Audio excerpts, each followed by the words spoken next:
तो बीएससी की डिग्री हाथ में है, मेहनत भी की है, पर अब एक बहुत ही बड़ा सवाल सामने खड़ा है। इसके बाद करना क्या है? और ये सवाल लाखों स्टूडेंट्स के मन में आता है और इसका जवाब ढूंढना सच में काफी मुश्किल लगता है। और कन्फ्यूजन होना तो बिल्कुल नॉर्मल है। एक तरफ यूपीएससी, एसएससी, रेलवे, बैंकिंग है, दूसरी तरफ प्राइवेट सेक्टर। मतलब इतने सारे रास्ते हैं कि सही चुनना बहुत मुश्किल हो जाता है। पर घबराने की कोई बात नहीं है।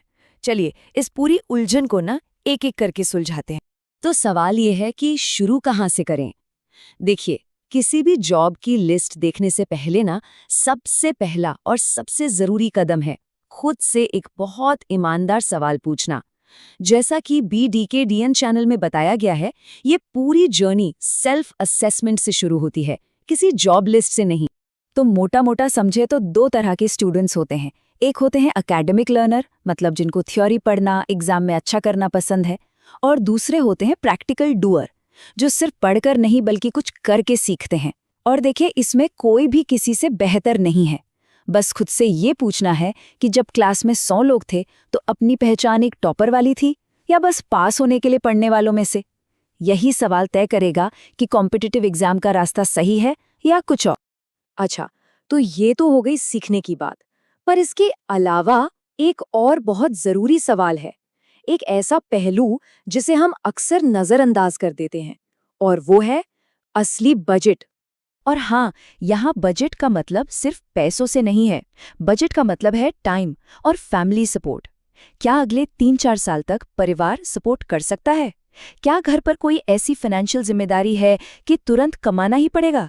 अगर जवाब नहीं है, अगर परिवार दाल रोटी चला सकता है और कमाने का प्रेशर नहीं है, तो ही कॉम्पिटिटिव एग्जाम जैसा लंबा रास्ता चुनना समझदारी है। तो ठीक है, अगर सेल्फ असेसमेंट कहता है कि हाँ, पढ़ाई में मन लगता है और टाइम का बजट भी है, तो जो पहला बड़ा ऑप्शन सामने आता है वो है गवर्नमेंट सेक्टर। एक ऐसा सेक्टर जो सिक्योरिटी, रिस्पेक्ट और एक स्टेबल लाइफ का वादा करता है।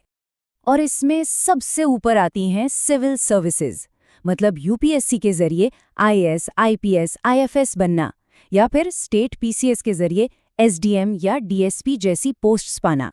ये सिर्फ जॉब्स नहीं है, ये समाज में एक अलग पहचान और पावर भी देती हैं। इसके बाद आता है बैंकिंग सेक्टर, जहां मौके ही मौके हैं।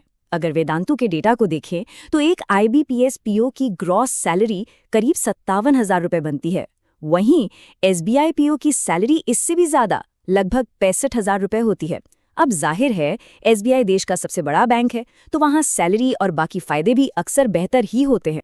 और लिस्ट यहीं खत्म नहीं होती। एसएससी सीजीएल से इनकम टैक्स इंस्पेक्टर बन सकते हैं, रेलवे में स्टेशन मास्टर, सीडीएस एग्जाम देकर डिफेंस में ऑफिसर, या फिर इसरो और डीआरडीओ जैसे बड़े संस्थानों में साइंटिस्ट। ये सारे के सारे बीएससी ग्रेजुएट्स के लिए बहुत ही शानदार ऑप्शंस हैं। चलिए अब गियर बदलते हैं और दूसरे बड़े अरीना की तरफ चलते हैं, प्राइवेट और टेक सेक्टर।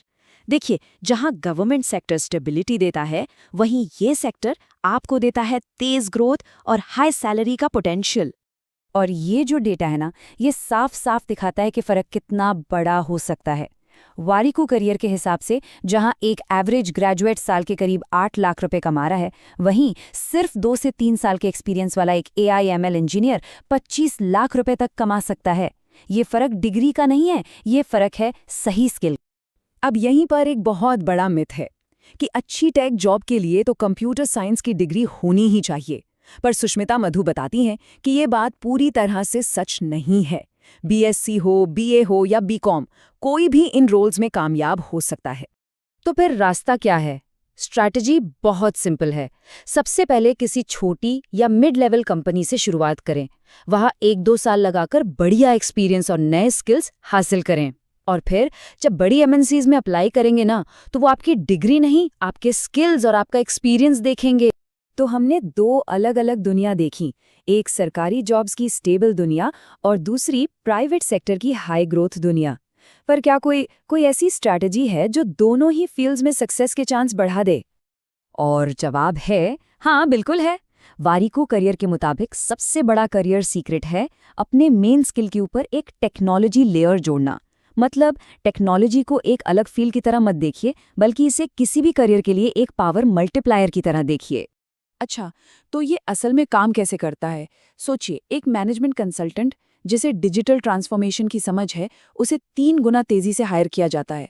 एक चार्टर्ड अकाउंटेंट जो ब्लॉकचेन समझता है, वो प्रीमियम सैलरी मांग सकता है।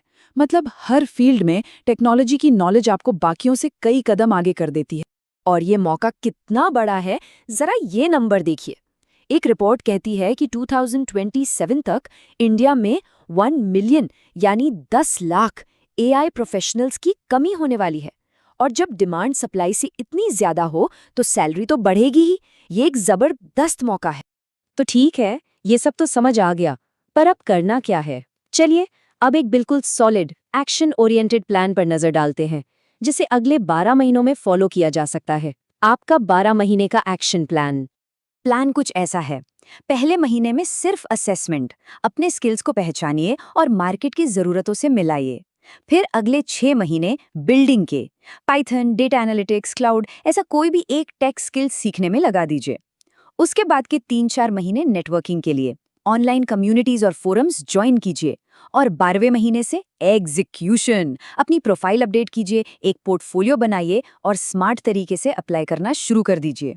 और अगर अब भी थोड़ी बहुत उलझन बाकी है, तो बी डिकेडियन की ये बात हमेशा याद रखनी चाहिए। सबसे ज़रूरी चीज़ है बस शुरू करना। क्योंकि जब कोई काम करना शुरू कर देता है ना, तो दिमाग अपने आप खुल जाता है और रास्ते खुद ब खुद दिखने लगते हैं। क्लैरिटी सोचने से नहीं, कुछ करने से आती है। तो आखिर में असली सवाल ये नहीं है कि बीएससी के बाद क्या करें। असली सवाल ये है कि अपने करियर को फ्यूचर प्रूफ बनाने के लिए वो पहला स्किल कौन सा होगा जिसे सीखा जाएगा।